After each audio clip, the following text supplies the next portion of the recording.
What is going on? It's Alex coming back at you with another video, and today we're going to be breaking down PFF's brand new 2024 NFL mock draft. If you are new, feel free to like, comment, and subscribe. You know what to do. At the end of this video, we have a very special interview with Marshon Neand. Yes, the fringe first-round edge rusher out of Western Michigan, who ended up being my number 3 edge rusher, ended up being able to come on the show. Great guy, so stay tuned to the end for that. But let's get right into this. Blow My Face is my board. Below that are all the great ways to get involved in the community, as well as take advantage of our 2 sponsors of the show, Olipop as well as UnderDog Fantasy. Use those codes, save some money, spend some money, enjoy yourselves on me. Let's get right into this. So, starting out with the number 1 overall pick. This is a live reaction, so God only knows what the hell is going to happen in this, but I honestly really like what PFF's actually doing here too. Caleb Williams goes to the Chicago Bears.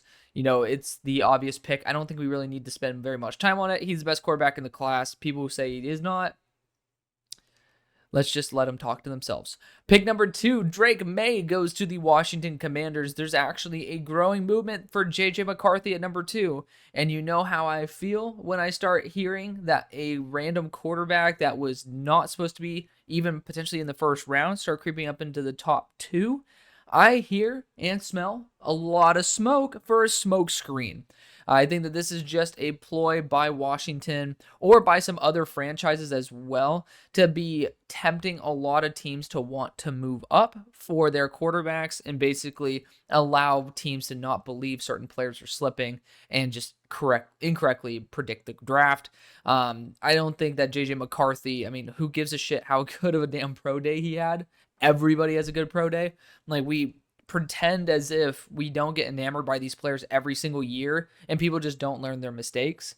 So, you know, don't get enamored by a pro day. It's great that JJ had a pro day, but, you know, Drake Maye, to me, is my QB3, but I think in a system that, you know, durability is certainly a concern for Jayden Daniels, who's my QB2. I'd prefer to go with something a little bit higher ceiling with a little bit more stability in terms of health in Drake Maye. Hopefully Commanders can get their offensive tackle situation filled out.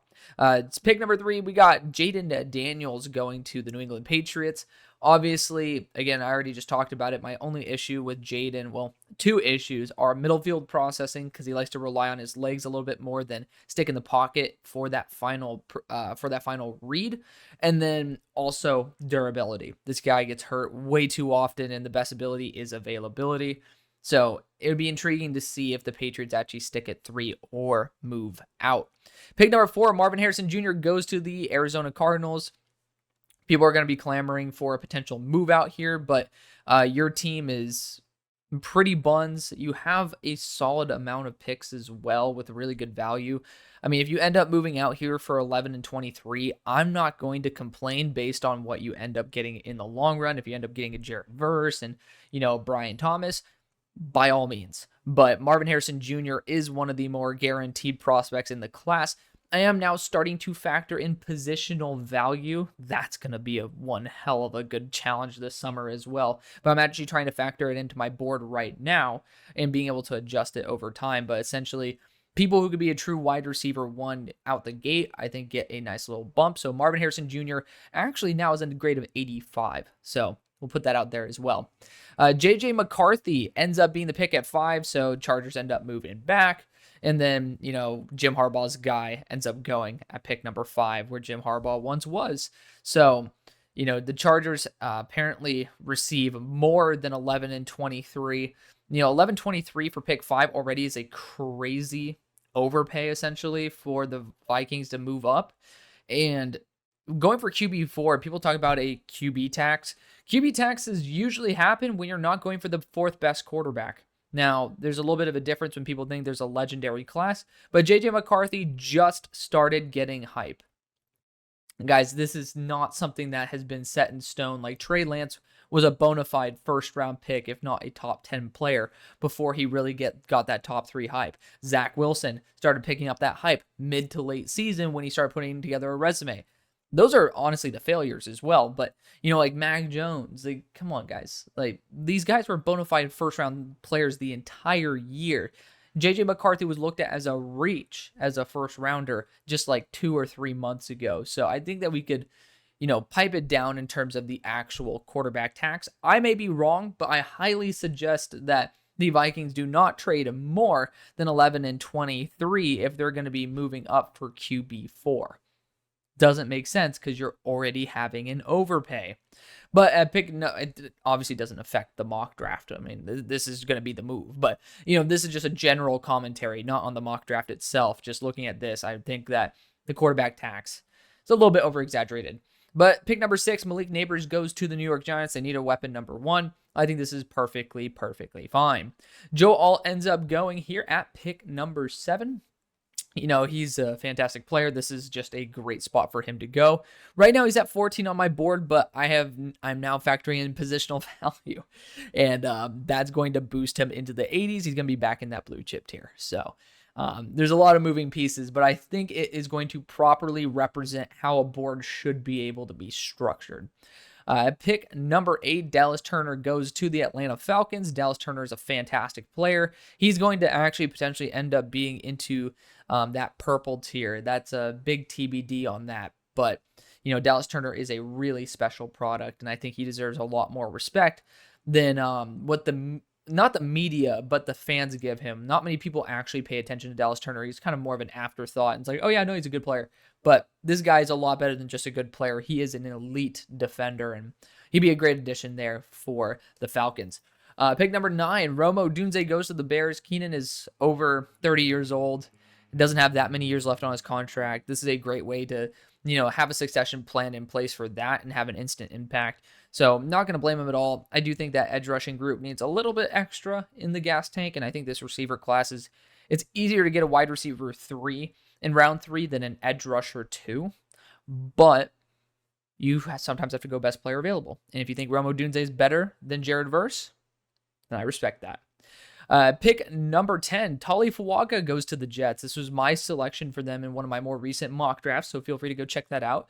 But Tali can kick in at guard right away. He can essentially play the Elijah Vera Tucker role there on the other side of Elijah Vera Tucker. He's a great option. Both of those tackles, Moses as well as Smith, are both guys who I don't really trust to start a full season. At the very minimum, you need to have 2 guys who can start games because you do not want to go into the playoffs with Carter Warren or Max Mitchell starting at tackle. You might want to be struggling on the interior of the offensive line, but if both those tackles go down, I'd be happy with Fuaga as well as Vera Tucker being able to play those tackle roles. You need to have 2 guys who can be starting caliber tackles in case of emergency. This is the best case scenario for the Jets unless they trade back and still get a really good player. Pick number 11, the Chargers go Troy Fautanu. I don't really know why they would go after a left tackle at this spot when you got JC Latham on the board. Actually, JC has moved up my board. I actually need to move him up a little bit more than there at pick 22 or spot 22. But, he is actually graded higher than Fautanu. Surprise, surprise. But he's a really solid player nonetheless. If they end up taking him, that's perfectly fine. But I just think if you want to go for a right tackle, we've learned that not many left tackles transition to right tackle and end up being as good as they were at left tackle.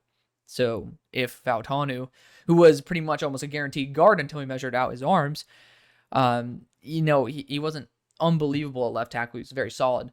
Now you're going to be saying that, we're going to take a downgrade of somebody that for the majority of this time did not end up being graded as a pure tackle. Interesting move. Brian Thomas Jr. ends up going at pick number 12 to the Denver Broncos. This is a great spot for Denver to trade out. Those top corners are on the board. I also think this team might be in the market for a top corner. You might as well if you get Quinion Mitchell. The value of a Quinion Mitchell, especially in case of Pat Surtain wanting to go on to compete with the team, or Terry and Arnold with his field processing ability, I think it's undeniable. Of course, Brian Thomas Jr. is a super weapon, but you're adding a complementary piece to a team that isn't ready for a Brian Thomas. Brian Thomas, I think, would be misutilized, and I think we'd be very disappointed with the year he'd have if he goes to Denver. At pick 13, JC Latham goes to the Raiders. There's obviously some bad juju in the air since the last right tackle from Bama that you took was an absolute bum. I think that Latham is far superior to Alex Leatherwood. I hated Alex Leatherwood. I think JC Latham's solid. Now, I want JC to be a little bit more consistent. I want him to learn from his mistakes a little bit better. But he's one of the best run blocking tackles that I've pretty much graded at this point. And, he'd be an instant asset if you're really trying to build a team that he's actually really athletic for his size as well. Not necessarily a super athlete like Olu Fashanu, who we'll talk about in a sec, but he is a very solid athlete. This is a good building block. It is. But I think Olu Fashanu is better. Just got to put that out there. Olu Fashanu is an awesome offensive tackle. He gets way too much hate. People say he's ass in the run game. I think that he has some inefficiencies, but if you want to start talking about how Olu can't run block because of his hand size, because he can't control a defender, which is partially the case, then you better have that same standard for all these other tackles. And unfortunately, those other tackles can't control the guys in the run game, and they have 10-inch hands, 11-inch hands.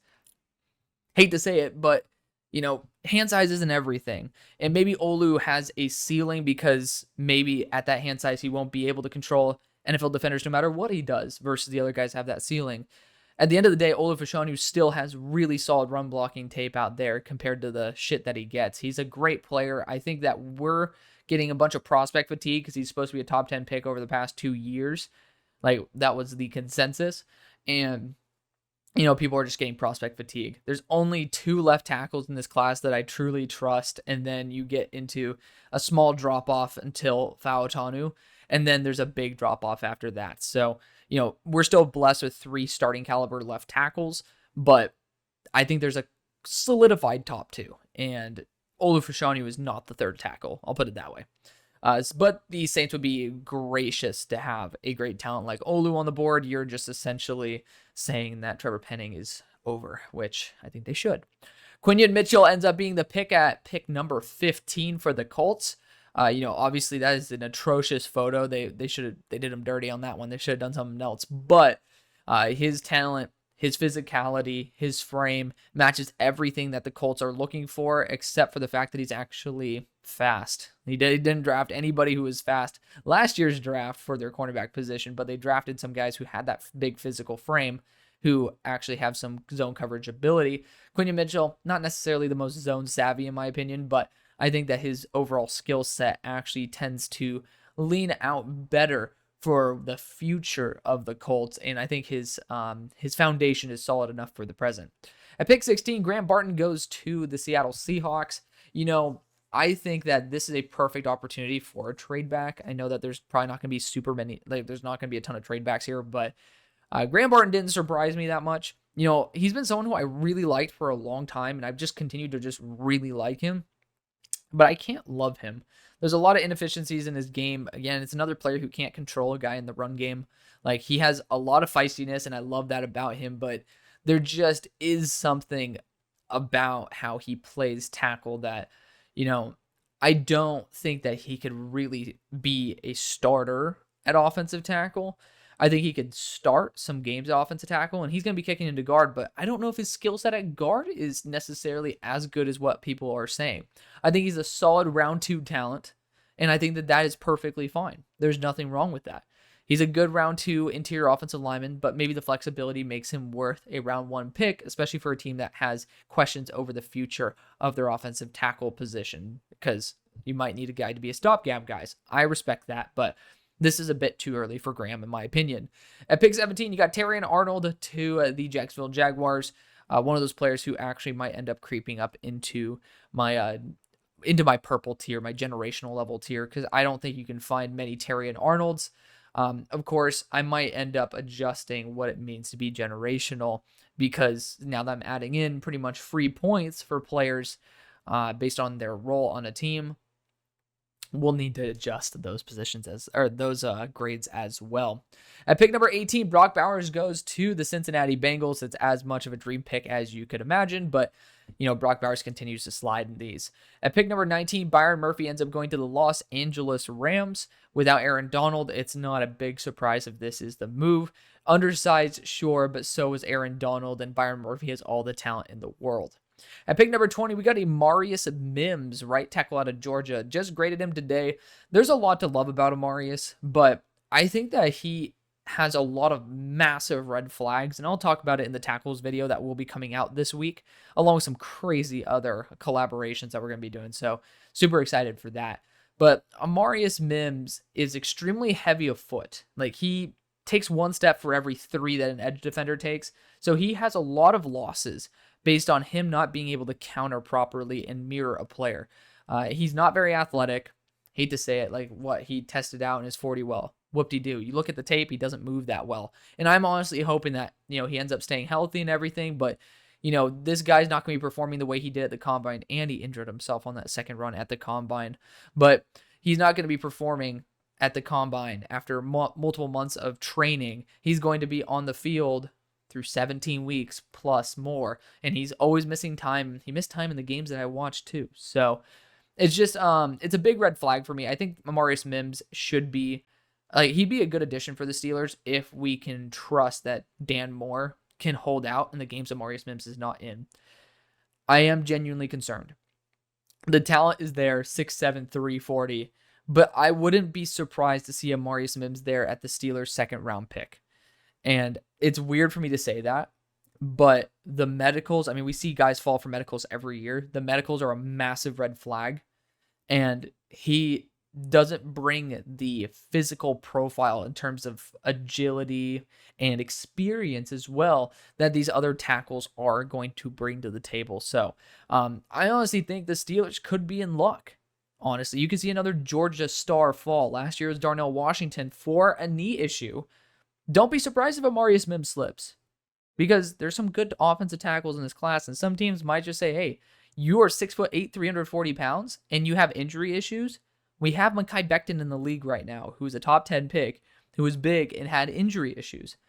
It could be the case. But obviously, I'm a sucker for storylines. I think this would be great. I just think that maybe we should be looking elsewhere in terms of value. At pick number 21, Johnny Newton goes to the Miami Dolphins. Obviously, you're going to be getting a replacement on your defensive interior, but Christian Wilkins was a little bit of a larger fellow than Johnny Newton. So, if I'm not mistaken, I'm pretty sure Christian Wilkins was of a much larger stature. Johnny Newton is going to be a little bit of a slimmer statue. So, I think that he's going to still be a great pass rush upside player with a lot of high IQ. Apparently, he is hard to coach, and that might be the reason he falls. Xavier Worthy ends up going to the Philadelphia Eagles. Just because he goes zoom doesn't mean he should be a first-round player. He's very, very thin. You're going to have absolutely no run blocking with your wide receivers, but you're going to have a lot of zoom. And I just don't know if Jalen Hurts is the guy who I really imagine being the guy to maximize zoom. You get what I'm saying? Xavier Worthy wouldn't be an awful selection. Just at pick 22, it's really, really rich. This team does need a true wide receiver 3, but again, it's pretty rich for that. At pick 23, Cooper DeJean ends up being the pick for the Chargers. It's a pick who I made last time as well. Their wide receiver core is extremely depleted still, though. You got Fa'u Tanu at pick 11. This is a great spot to go after A.D. Mitchell, because I think that would be an excellent pairing there with Quentin Johnston. At pick 24, the Cowboys go Laiatu Latu. Edge rusher is not a bad option for this team. It's a dark horse need for sure, but you do also still have A.D. Mitchell on the board, who is in Texas, and this team did release Michael Gallup. They do have an actual hole in their receiving core. Brandon Cooks ain't getting any younger, and I don't know if he's a true number 2 anymore. So definitely a hole right there, but Latu has a lot of potential, could end up going a lot earlier than we expect if his medicals clear out. Guyton ends up going at pick number 25 to the Packers. Graded him today. He's actually really, really solid. Ended up being my number 36 player on my board. Very well might start climbing even more. He is, in my opinion, better than Amarius Mims, especially out the gate. Marius, if he ends up working on his footwork and, ends up actually being a little more fluid of an athlete, certainly could easily overtake Tyler Guyton, but Guyton's ability actually is extremely underappreciated. He's just somebody who I think has focused primarily on one issue, or like solving one issue over being able to solve multiple at the same time.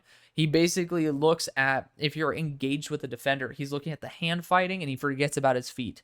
Or he's starting to mirror a player and he forgets about where his hands should be, and he ends up getting cross-chopped or, push-pulled, and he gets out of position really quickly because I don't think he has my muscle connection between his upper and lower body at the same time. That's something I think will come with experience. He still doesn't have a ton of experience. If I'm not mistaken, he's only played 15 games. So, or he started 15 games, excuse me. So I think that Tyler Guyton still has a ton of untapped potential. We'll see what happens there. But the Packers specifically, I would be looking more into that defensive back area. Tyler Guyton, though, you're essentially saying, hey, I'm either kicking Zach Tom back to left tackle where he played at Wake Forest in his final year, or, you're basically saying screw you to Rasheed Walker. I don't think that would be an awful decision because his team doesn't need that much, but regardless, it is what it is. Pick number 26, we got Nate Wiggins going to the Buccaneers. He's a fantastic player, very smart, one of the best balanced corners in the draft. I don't think it would be a bad move for the Buccaneers, but I also want Zion McCollum to have a chance to really show out. So, maybe trying to address the offensive line at this point with Jackson Powers-Johnson, maybe even adding another weapon in here. I think there's some better options, but this is far from a bad one. Pick 27, Jared Verse somehow slips. I didn't even pick up on that because I'm just so used to Jared Verse going earlier. But Jared Verse is the selection for the Cardinals. Obviously, that would have been my pick if the Cardinals traded back to pick number 11. So, you know how I think about that. So I was saying like Brian Thomas Jr. and Jared Verse. Screw it. Marvin Harrison Jr. and Jared Verse. That's a pretty big pipe dream. Then we got A.D. Mitchell going to the Bills at 28. Obviously, I think that's a great move. Take a shot every time I say obviously. But I think that's a great move. He slips. It's hard to say no to that. Same thing with Kool-Aid McKinstry. Ended up testing in the 4.4s. All those idiots who decided to say that he's only a safety. Check yourself before you wreck yourself, buddy. I never lost faith that Kool-Aid could actually be a corner. Even if he were in the 4.5s, I would have still said this guy can play corner. I thought it was extremely disrespectful to say that he would have been a safety. So glad that he ended up proving everybody wrong. He's a great corner, could end up being the true corner one of this class if he ends up being more consistent. At pick 30, we got the Ravens going Kingsley Suamataia. I actually don't know if I have a draftable grade on him as a left tackle. I actually posted quite a few videos of it on my Twitter, but I lost all confidence. The more I watched Kingsley, the more I just did not like him. You're banking on tools and athleticism and heart, and you're pretty much banking on him to be better at right tackle, which he was in 2022. But I think that I would never start him a game in my GMing career, so to speak, if I had to have him as a left tackle. I just thought that he was absolutely atrocious. So fingers crossed that he ends up rebounding because I thought he was actually a really good right tackle. And then he lost 15 pounds, completely changed his game, and then ended up sucking as a left tackle. Hate to say it, got to keep it honest, got to keep it 100. Ladd McConkey then goes to the Niners. Essentially, you're saying Brandon Ayuk is gone, which, his Instagram shit is wild, but, we'll see what happens there. If that ends up happening, I think, Ladd McConkey wouldn't be an awful choice because he's a really good separator. I think he would be a good replacement for Ayuk, but it's just tough to believe that. And then Troy Franklin goes at pick 32, so I guess we're back to loving Troy Franklin after having one of the most abysmal gauntlet drills of all time. You know my opinion on that. I'm not a fan of it at all. I think there are several other picks that would be a little bit better, but, wide receiver is not out of the question for the Chiefs. I'd actually prefer to go after Keon Coleman at this point, but that is just me. So that is going to be the video. Thank you so much for watching, showing the love you always do. See you on the far side. Peace. Welcome in. We have a special guest here in Marshon Neand. A big fan of your game. Obviously, just dropped my edge rusher rankings. Feel free to introduce yourself. Say hello to the people. For sure. I'm Marshon Neand from Western Michigan, defensive line, entering the NFL draft. There we go. So, Marshon, something that really stood out to me because I have a buddy in Broshmo. He was the first one to pop your name into my mind. And I was like, okay, I'm going to keep this guy in the backlog and, watch some tape of yours, saw some clips on Twitter. And I was like, you know what? Really do like this guy. I want to circle back. Then the combine hits. And somehow you beat Chop Robinson, who is one of the creme de la creme athletes of the class, when you are 13 pounds heavier in, if I'm not mistaken, the short shuttle. So elaborate on how you're able to with physics included, how can you actually transition your speed and be able to beat out an athlete like that? Really is all about, staying low, just being, human anatomy wise is Yeah. about staying low. Um, and obviously you got to have a lot of power, which I feel like I have, and it's thanks Yep. to my upbringing. I was always like a smaller guy, Mhm. so I've always been athletic, and as I got bigger, I kept that athleticism just by running all the time, doing a lot of like athletic stuff, which helps now that I'm as big as I am and still can move. Yeah, absolutely. So obviously, that's what really caught my eye. The first thing was like, wow. I mean, you ran pretty damn well, but it really was that short range agility that a lot of teams really do appreciate because most of the time you're not running a 40-yard dash to get to a player. It really is, can you get to that Mm, extra 5 yards? Can you shift a little bit on the line of scrimmage to be able to blow up the play? So really yeah. appreciate that about your work. Now, this is a question we're back. We're good. Okay, so all right, we'll do a quick little countdown. Three, two, one. So I've heard this question quite a bit asked to other players, and I'm gonna steal it for this one. You talked about your lower body strength, and that's obviously a huge asset. In terms of Madden, there is, the X factor. What would be your X factor? Like, what would be the primary strength of your game? You don't have to name an actual X factor, but what is the marquee Marshon Neand trait that supersedes all others? uh it would probably be run stop. Mm, Like, okay. no matter what happens, if the ball is ran to this side, it's not making it anywhere. Yeah. Okay. Yeah. So, yeah, something that like feel free to correct me if you think I'm wrong. I think something that's extremely underappreciated nowadays with edge rushers is being able to process the game, that football IQ, especially in Mhm. the run game. Because a lot of times we're watching these players and you put on the highlight tapes, it's all like, the big run blow ups and, where a, running back or a lineman just absolutely whiffs. And then the Mhm. defender just destroys the ball carrier Yeah. or in pass like versus pass pro and pass rush, you're like going a straight line, destroying the quarterback. But Mhm.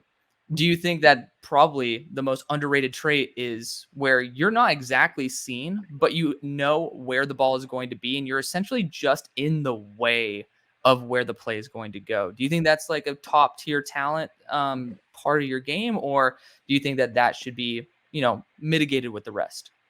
I think I think it's definitely something that is overlooked a lot. You know what Mhm. I mean? Because it doesn't really show up on a stat sheet. I feel like what I took from what you said was, if the ball is supposed to go in the B gap and you close out the B gap by either putting somebody in it or you get in it and the ball bounce out and go somewhere else, Yep.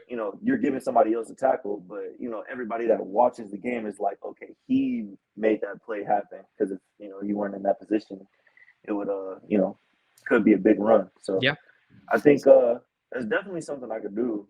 Mhm. Uh, just being there at Western, I feel like my coach he gave us or gave me a lot of freedom to two gap and where I'm playing this gap and then I can play in this gap as well and like play both, which I feel like helps a lot just because a lot of teams that I talk to that's what they do as well.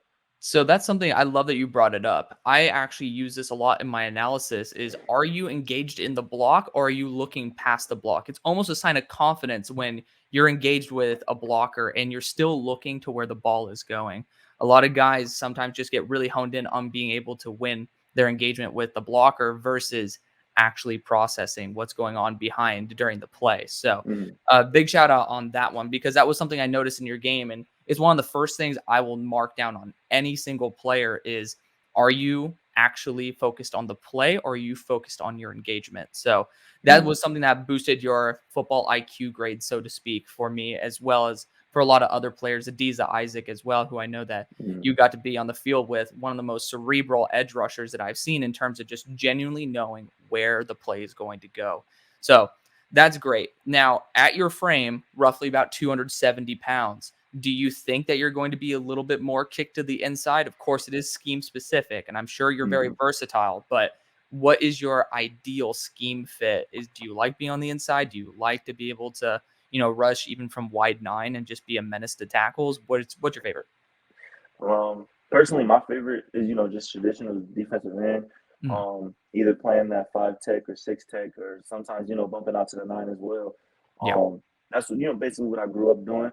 But as far as the league, obviously, it depends on which system. Just because me being versatile, there's a lot of teams that some of them want me to play inside.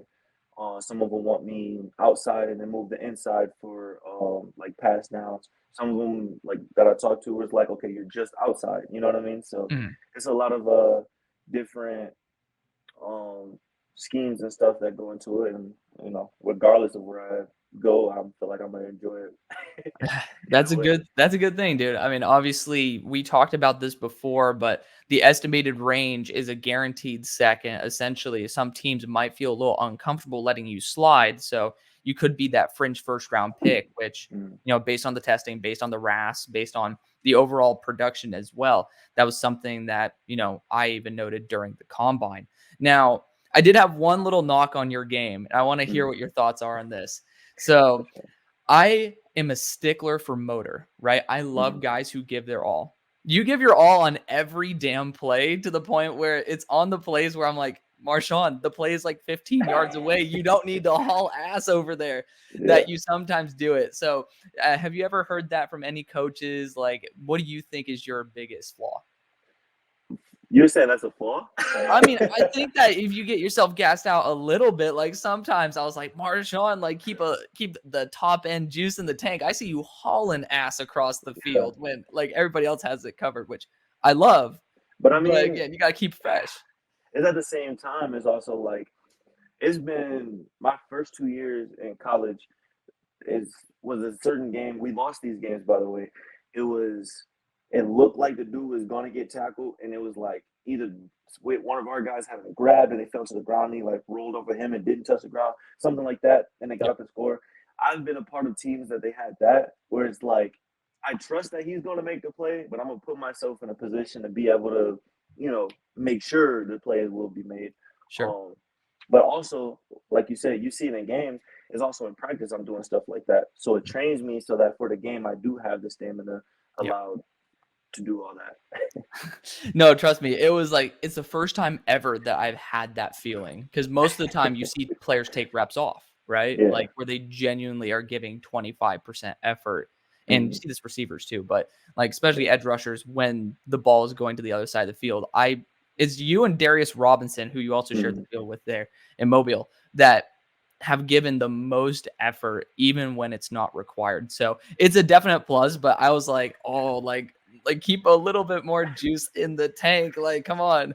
But you ended up still making those plays regardless. So, hats off to you. You'd say you do this a lot in practice, and obviously that builds up stamina. Practice makes perfect. But Mhm. how do you make sure? Because there is just a little different level of intensity when you are in those game scenarios when you're really rather than pushing yourself to 95% at practice where you're hauling ass, that the outcome of a game is dependent on whether you're going to get there. How do you train yourself to be able to go 100% the whole time when you don't always have that little extra extrinsic motivation?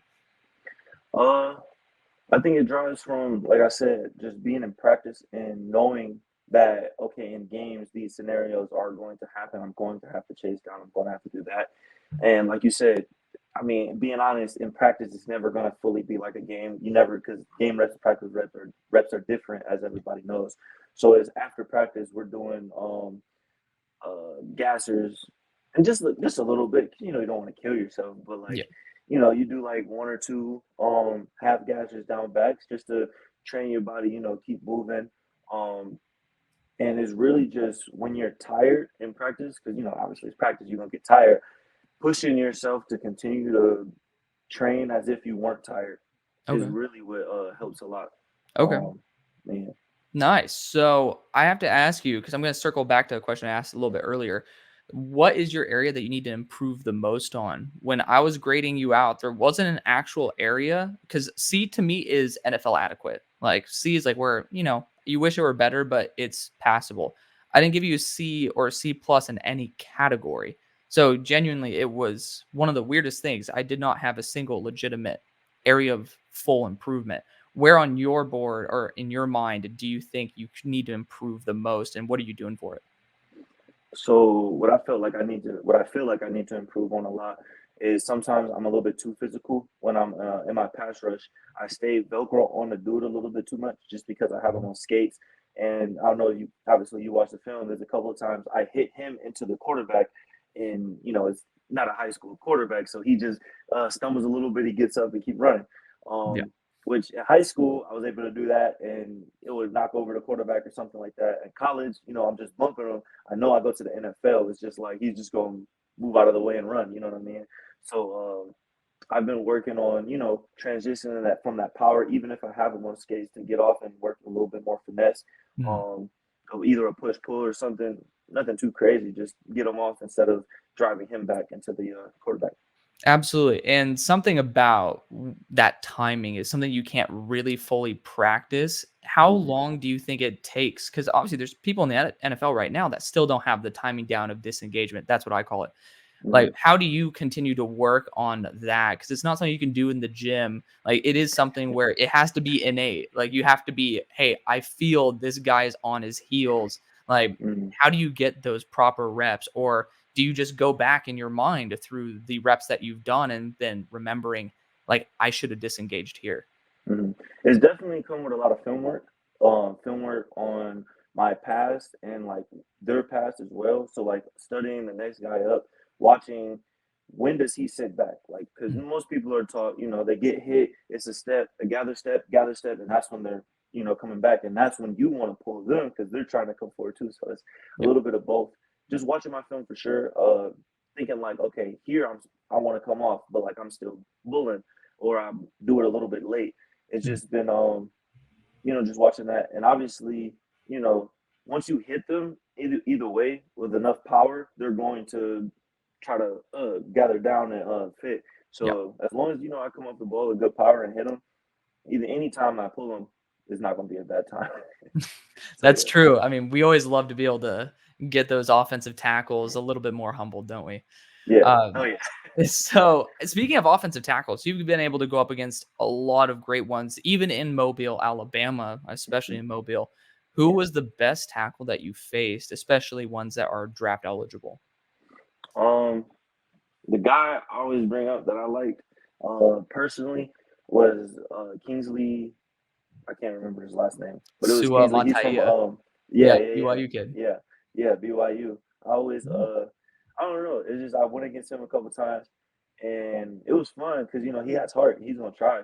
Yeah, And I it was just one time I beat him, and then he was so pressed, like he got mad because I was just like, bro, I beat you. It's like he didn't think it was a sack, but I'm like, bro, it definitely was. And then he came back, tried harder, and I'm not gonna say it was a sack, but I'm not gonna say I lost. So this the ball got out fast on the next play, yeah. um, but yeah, so it was fun going against him. Okay. Gotcha. Hmm. So, did you think that the talent at Mobile was elevated compared to what you faced there? Obviously, it was to a degree because it's NFL draft prospects versus, Yeah. Mac. But like, did you think that there was a legitimate tier difference? Um, I feel like overall, definitely there's a lot better players there, just Yeah. because it's the best of the best around the country. Mhm. Um, but yeah, I think it was overall just better. Okay. So, do you think that scouts should analyze the Senior Bowl even with more scrutiny than the actual games? Because you can see those one-on-ones, Hmm. but those one-on-ones aren't fully game tape as well. Like the receivers will 90% of the time beat the cornerbacks in one-on-ones, but when you're facing in a full game situation, not always the case. How Hmm. heavy do you think people should evaluate Senior Bowl one-on-ones versus, actual game tape? I think personally, and what I was told, um, it could really only help you. You should never look at a Senior Bowl and be like, "Oh, this guy isn't doing too hot, so I'm gonna put him lower on my ranking." Mm, Rather, it should be this guy is doing good, I'm gonna put him higher. Or if he's not doing bad, he had a bad week because sure. everybody has bad times Yeah. during their game. You just hope it's never during the game or during somewhere where it's being shown off a lot. But with practice, that practice is all being put on display so you can see everything. So I don't think it should negatively affect somebody to an Mm, extent. Now, if somebody's just going out there whiffing every day, but like, you know what I mean? If yeah. overall, if they're out there and they're producing or they have a bad day or something, it should never put them lower. Sure. I mean, that's what I love about the Senior Bowl. The fact is that it's 3 days of Mhm. actual practice. So if someone has a bad day, you can see how they bounce back, how they respond. Now, I am curious because the thing that I loved the most about the Senior Bowl back in the day was, these no-name products being Mhm. able to come in and just completely make a name for themselves. Now that they've added in juniors, so I guess it's not really a Senior Bowl anymore. Mhm. They've they've essentially taken out that ability for a lot of these lesser named seniors to be able to show out against the top talent. Do you think that actually is slightly of an issue, or do you think because there's an elevated level of talent, you get to see better matchups and that could be even more beneficial? I think, like you said, that's a double-edged sword Yeah. because you get those better matchups, but half the time, if it is a junior coming out, he already knows he's going pretty well high in the draft. So sometimes he may just go there for just practice and not part in the game, so you don't get to see him in the game, or he's going there just to interview with the teams and stuff like that. Yeah. Which it happens as seniors too, but also it's a lot of seniors that probably did miss out on their chance to go there and really perform Mhm. with the junior class being allowed in there. So like I said, it's a double-edged sword. You get probably better matchup just because it's more higher name people that perform really well throughout the season. At the same time, you miss out on some hidden gems that you know would have got to showcase their talents there more. Yeah, I mean, I guess we do have the Shrine Bowl as well, but like Hmm. some of the things that I loved is where a first round talent would face someone who would be essentially a UDFA, and then Yeah, you get to see that UDFA just absolutely pop off. yeah. Now, this is going to be like some more of those final questions for you, Mhm. but there's a lot of guys who got a lot of love at the Senior Bowl.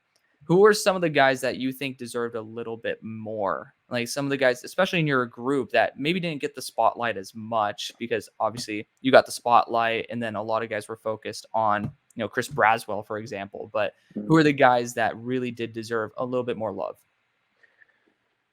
I'ma always say this because it was my past teammate with Mhm. Fisk. I feel like he got a Oh, lot of love, yep. but I think it was well deserved. And I think he probably could have got a little more because that boy is a dog, to say the least. He's Okay. but definitely him. Yeah. There's a couple people that didn't get a chance to play just because of injuries. Mm, But obviously, yeah. it's some stuff that happened with that. I wish they could have played. I feel like they would have got a good amount of love. That's fair. Um, but yeah. Okay. Yeah, no, we always love that Braden Fisk love in Mm, this show because yeah. I mean, it was entertaining to be able to look back because people were saying, oh, well, back when he tested at the combine and went off, they were like, oh, he could be the sneaky pick to the Lions. And I don't think Mhm. people put two and two together that he was formerly a Western Michigan product as well. I was like, oh, Yeah. that is interesting. So, Yeah. definitely His interesting name right was there. Yeah. crazy. So I'm gonna let you do your final pitch to, I mean, obviously have a lot of people who love the game, they love the draft, but do have some NFL scouts and some other people who very well might be interested in this. So feel free to tell them what makes you so special. You're gonna be able to tell them in person, but for the show, what makes Yeah. you special? Why should they go after you? I mean, what makes me special is, I believe in myself. I'm not really outside motivated. I feel like that's always been the case with me. I'ma always give my best effort. I'ma always, try my best. I'm very coachable. And I'm always willing to learn. So, regardless of where I'm at in the draft or when I'm in the NFL, regardless of where I'm at, I'm always trying to see what I can do to get better. Um, and I don't get complacent. There we go. Well, thank you so much again for all your time, Marshawn. It was great to have you on. Love to be able to bring you on whenever. Show is always open for you. All right. But thank you for coming on. Thank y'all for watching. We'll see you later.